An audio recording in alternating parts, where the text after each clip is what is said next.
Another super exciting vlog, जिसमें आज हम आए हैं फतेहपुर सीकरी, जो आगरा से 37 किलोमीटर दूर है।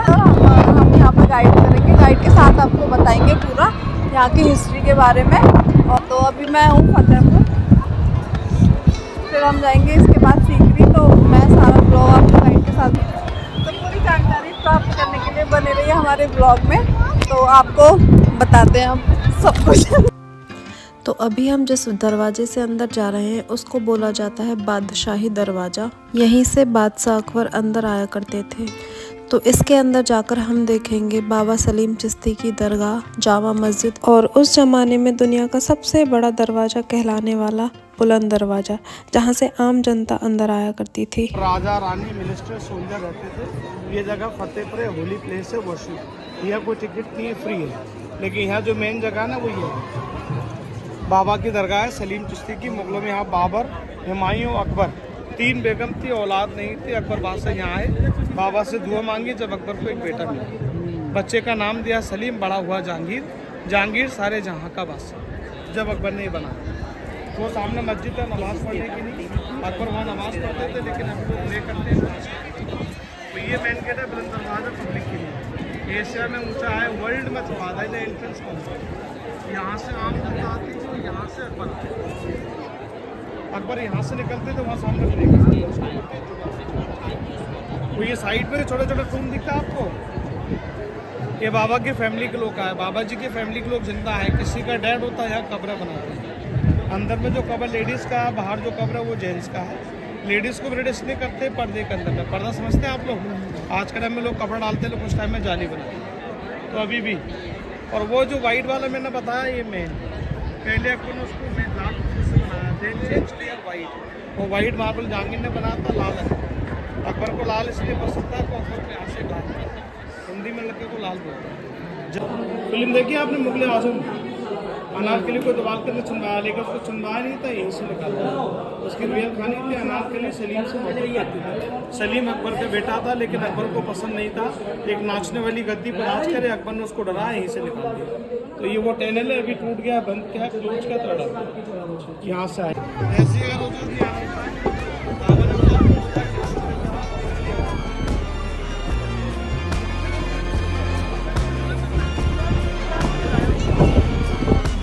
तो अब हम आ चुके हैं सीकरी, जहाँ पर सारे पैलेस यानी कि महल बने हुए हैं। ये पूरा जो मैदान आप देख पा रहे हैं, इसको बोला जाता है दीवाने आम। यहाँ पर बादशाह अकबर आम आदमियों से मिलकर उनकी बात सुनने के लिए आया करते थे। बादशाह अकबर यहाँ पर आम लोगों का दरबार लगाते थे। जिसको जो प्रॉब्लम होती थी, बादशाह अकबर वाइट टैक्सी में सुना करता था। तो ये जो बालकनी जो बनाई गई है ऊपर, वहाँ बीच में मिडिल में बादशाह अकबर बैठा करता था, साथ में उनके 9 मिनिस्टर, 9 रत्न। पब्लिक यहाँ आकर इकट्ठा हुआ करते थे। एक दिन मुकर्रर होता था, वीक टू वीक, एक हफ्ता तो हफ्ता, तो यहाँ पर आम लोगों का दरबार लगता था। तो बादशाह अकबर वहाँ से सुना करते थे प्रॉब्लम।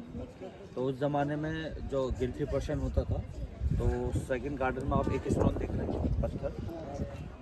ये जो सामने आप पत्थर देख रहे हैं, यहाँ पर अकबर ने अपने पसंदीदा हाथी को बांधने का इंतज़ाम किया हुआ था। और जो लोग गलत होते थे, यहाँ पे हाथी द्वारा उन्हें कुचलवा दिया जाया करता था। तो ये सपनों का शहर कैसे है? बादशाह अकबर की 3 रानी थी। पहली रानी का नाम था रुकैया बेगम, सेकंड रानी का नाम था मरियम, और जो तीसरी रानी थी उनका नाम था जोधाबाई। बट तीनों रानियों से बादशाह अकबर को कोई औलाद नहीं थी। तीनों रानियाँ डिफरेंट रिलीजन से आती थी। और जब तीनों रानियों को कोई औलाद नहीं थी, तो बादशाह अकबर की जो मुगलों की फर्स्ट कैपिटल थी वो थी दिल्ली। दिल्ली रहा करते थे। तो बादशाह अकबर को किसी ने सुझाव दिया, बादशाह अकबर औलाद नहीं है, अजमेर शरीफ जाइएगा, ख्वाजा साहब की दरगाह, वहाँ जाओ, वहाँ जाके दुआ करेंगे आप, तो वहाँ से आपको औलाद मिलेगी। बादशाह अकबर दिल्ली से अजमेर जाते हैं, ख्वाजा साहब की दरगाह पर, वहाँ जाकर दुआ करते हैं। जब वहाँ दुआ करते हैं तो बादशाह अकबर को वहाँ एक ड्रीम होता है, सपना, कि बादशाह अकबर औलाद के लिए आए हो, औलाद चाहिए, फतेहपुर सीकरी जाओ। वहाँ एक फ़कीर बाबा रहते हैं जिनका नाम है शेख सलीम चिश्ती, उनसे जाके दुआ कराओ। वो अगर आपके लिए दुआ करेंगे आपको औलाद मिलेगी, नहीं तो दुनिया में कहीं से औलाद नहीं मिलेगी। जब बादशाह अकबर ने यह ख्वाब देखा, बहुत खुश हुआ, क्योंकि उसको एक रास्ता नज़र आ गया था औलाद पाने का। बादशाह अकबर अजमेर से पैदल नंगे पाँव नंगे सर फतेहपुर सीकरी आए औलाद की चाहत में। ये पहले एक पहाड़ी एरिया था, पहाड़ पर एक फकीर बाबा रहते थे जिनका नाम मैंने बताया शेख सलीम चिश्ती। जब बाबा के पास बादशाह अकबर आए, हाथ जोड़कर खड़े हो गए।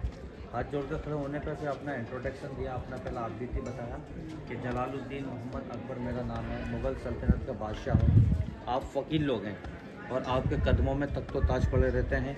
मैं आपके पास अपने बेटे की चाहत में आया हूँ, मेरे लिए दुआ कर दें तो मुझे बेटा मिल जाएगा, क्योंकि आप फ़कीर लोग हैं।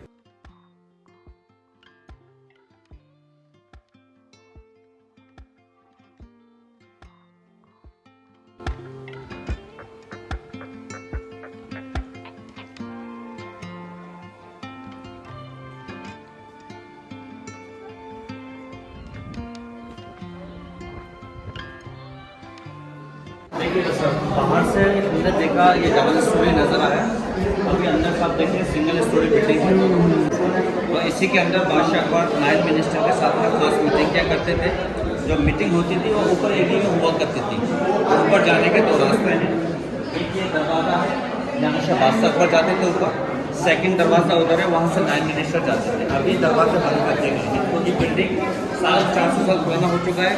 विजिटरों की जो तादाद है बढ़ती जा रही है, वक्त की वजह से इसको बंद कर दिया। तो ये बीच वाला आप जगह देखें, ये पिलर के ऊपर जो राउंड वाला जगह है, यहाँ पर बादशाह पर बैठा करते थे उस ज़माने में। नायब मिनिस्टर जो बालकनी बनाया चारों साइड में यहाँ बैठते थे। जिस मिनिस्टर को बादशाह पर से जो बात करनी होती थी, वो जिसका फेस रास्ते पर होता था वहाँ आकर बात की जाती थी। जब यहाँ खास मीटिंग होती थी, खास वॉलंटियर यहाँ तैनात होते थे नीचे, जो कि गूंगे और बहरे हुआ करते थे, ताकि सीक्रेट बात सुन न सकें और बाहर जाकर किसी को बता नहीं सकें। तो इसी के अंदर बादशाह अकबर ने एक नया धर्म चलाया था जिसको बोलते हैं दीन इलाही। तो ये पिलर आप देख रहे हैं, पिलर भी तकरीबन 450 साल पुराना है। इसी के अंदर बादशाह अकबर ने जो नया धर्म चलाया था, इस पिलर में वो आर्किटेक्चर मौजूद है, डिज़ाइन। ऊपर वाला आप डिज़ाइन देखें, जो फ्लोवर बन के जो एस बन के आ रहा है, ये जैन आर्किटेक्चर है, जैनिज्म। उसके नीचे ये लाइनिंग आ रही है जो पर्शियन आर्किटेक्चर, पर्शियन बोलते हैं ईरान, क्योंकि ईरान के करीब के थे यहाँ पर। उसके नीचे छोटे छोटे जो डोर नज़र आ रहे हैं वो क्रिश्चियन आर्किटेक्चर। उसके नीचे सेंटर में वो लोटस फ्लावर है ना, ये हिंदू आर्किटेक्चर। उसके नीचे गेट सब नज़र आ रहा है, तो मेहराब के डिज़ाइन और का वो मुस्लिम आर्किटेक्चर।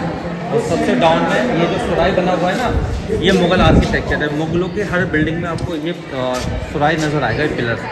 जैसे आपको कोई भी पिलर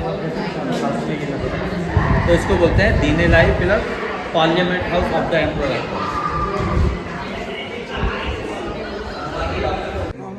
नहीं हुआ था, वो इसी जगह बैठकर गाना गाया गया था लास्ट में जो हुआ। तो ये तानसेन की गाने की जगह है। बीच वाला जो एरिया है वहाँ उस ज़माने में तानसेन बैठा करते थे। थर्ड फ्लोर वाला बिल्डिंग है, बैक साइड में बादशाह अकबर का बेडरूम ख्वाब का। सेकंड फ्लोर जो बालकनी बाहर निकला हुआ, बादशाह अकबर वहाँ बैठा करते थे। तानसेन यहाँ से उनको अपने म्यूज़िक सुनाते थे। तो अभी इसके अंदर बारिश का पानी है, उस ज़माने में इसको पूरा जो फिल किया जाता था वो रोज़ वाटर से किया जाता था, बिल्डिंग को खुशबूदार और ठंडा रखने के लिए। तो इसको बोला जाता है चार चमन। आने जाने के 4 रास्ते हैं, अभी इसको बंद कर दिया गया है। तो यही है तानसेन खाने की जगह। अभी हम आपको दिखाएंगे जो बादशाह अकबर की जो फर्स्ट वाइफ थी रुकैया बेगम, उसका बेडरूम उस ज़माने में सबसे छोटा, सबसे खूबसूरत और सबसे एक्सपेंसिव नज़र आ रहा है। वहाँ में उसमें सोने चांदी के सिक्के हुआ करते थे और डायमंड सेट थे इसके अंदर। तो जब ब्रिटिश ने यहाँ पर राज किया, सारे सोना चांदी यहाँ से ले गए। बट इसके अंदर आप देख सकते हैं जो आपको नक्काशी नज़र आ रही है, उस ज़माने में कोई लाइट नहीं थी, मशीन नहीं थी, सारा हाथ का काम किया हुआ मशीन, छैनी हथौड़ों से किया। इसका छत देखिए टर्किश स्टाइल में इसका छत बनाया है। जितना अंदर खूबसूरत, अंदर से ज़्यादा बाहर इसकी खूबसूरती बनाई गई है। ये चाइनीज़ आर्किटेक्चर दिया गया है, ये डांसिंग नीम से दिया गया है, ये पर्शियन आर्किटेक्चर बनाया गया है। और इधर आप देख सकते हैं ये अंगूर की बेल बनाई है, ये अनार की बेल बनाई है इस साइड में, देखें तो सारा पूरा डेकोरेट किया गया है। तो उस ज़माने में सबसे छोटा था पर सबसे खूबसूरत ये था, इसको नाम दिया गया शीश महल, शीशों वाला। हाँ, शीशों वाला महल, क्योंकि शीशे लगे हुए थे। जब इसमें कैंडल जलाते थे तो रिफ्लेक्शन आता था एक दूसरे के नीचे। आइए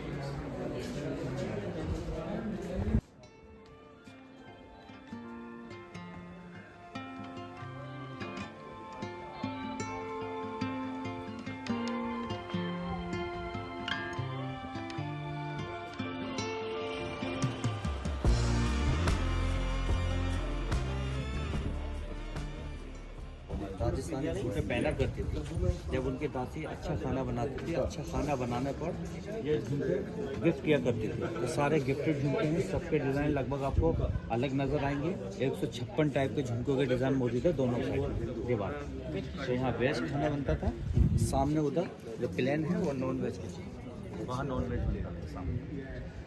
ये जो सेकंड वाइफ थी मरियम, उनका महल है, इसको बोलते हैं सुनहरा महल, गोल्डन पैलेस। उस ज़माने में इसके अंदर गोल्ड की पेंटिंग हुआ करती थी, सारा गोल्ड ले गए, पेंटिंग सारा मिट चुका है। अभी हम आपको दिखाएंगे जो लास्ट जो उनकी थी वाइफ महारानी जोधाबाई, उसका पैलेस इस एरिया में सबसे बड़ा और सबसे अच्छा। राजा मान सिंह की बहन जिनका जो आमिर फोर्ट है, तो राजस्थान में जो राजा के पास होती है हवेलियाँ होती हैं, इसका जो एंट्रेंस दिया है हवेली डिज़ाइन में दिया है। जैसे दो बालकनी होती है ना, और एक ये तो बालकनी बनाई गई, ऊपर दो डोम, तो हवेलियों में आपको ये बालकनी नज़र आएगी। और हवेली अंदर से बड़ी होती है, इसलिए काफ़ी अंदर से काफ़ी बड़ा बना है। देखिएगा ये आपको जो बड़ा वाला महल आपको नज़र आ रहा है, स्पेशल महारानी जोधाबाई के लिए बनाया था, काफ़ी बड़ा है। और इसके अंदर बादशाह अकबर ने 2 बेडरूम बनाए थे जोधाबाई के लिए, समर पैलेस और विंटर पैलेस, गर्मियों का कमरा अलग और जाड़ों का अलग। तो जो राइट साइड पर आप देख रहे हैं ऊपर टॉप पर, हाँ उसको बोलते हैं समर पैलेस, क्योंकि इसकी जो दीवार है बैक साइड की वो जाली सिस्टम है, पूरा जाली की है, वेंटिलेशन। इसके पीछे बहुत खूबसूरत उस ज़माने में जंगल हुआ करता था, और उसमें जंगल के अंदर बादशाह अकबर ने आर्टिफिशियल लेक बनाया था, पानी की झील, तो वहाँ से ठंडी ठंडी हवा आती थी। इसकी डायरेक्शन झील की तरफ बनाई गई है। तो गर्मी के 6 महीने महारानी जोधाबाई यहाँ रहा करती थी। ये विंटर पैलेस है, इसमें कोई वेंटिलेशन सिस्टम नहीं है, कोई जाली नहीं है। डायरेक्शन जो दिया गया है सनराइज टू सनसेट डायरेक्शन है। सूरज जब निकलेगा तब भी इस पर धूप रहेगी, और घूमते घूमते जब जाएगा तो जब तक इसको धूप रहेगी, धूप से गर्म हो जाता है लाल पत्थर। इसके पीछे एक दीवार भी बनाई गई है इसको गर्म करने के लिए, तो सर्दी में यहाँ रहा करती थी लोग। नीचे छोटे छोटे जो रूम दिए गए हैं उनकी दासियों के लिए, 100+ उनके पास दासी थी जोधाबाई के पास, उनकी खिदमत के लिए। 4 कोने पर 4 डोम बनाए गए हैं, कॉर्नर्स पर 2 बैक साइड में और 2 फ्रंट पर। ये उनके बॉडी गार्ड के लिए थे। महारानी जोधाबाई के स्पेशल बॉडी गार्ड हुआ करते थे, क्योंकि ये जो एक हरम होता है, हरम एक उर्दू का वर्ड होता है, शाही फैमिली के लिए होता है, उसमें जेंट्स अलाउड नहीं होते थे। तो जो बॉडी गार्डी का जो काम किया करते थे वो लोग होते थे किन्नल लोग, नो मेल नो फीमेल। किन्नल लोग यहाँ पर बॉडी गार्डी का काम किया करते थे।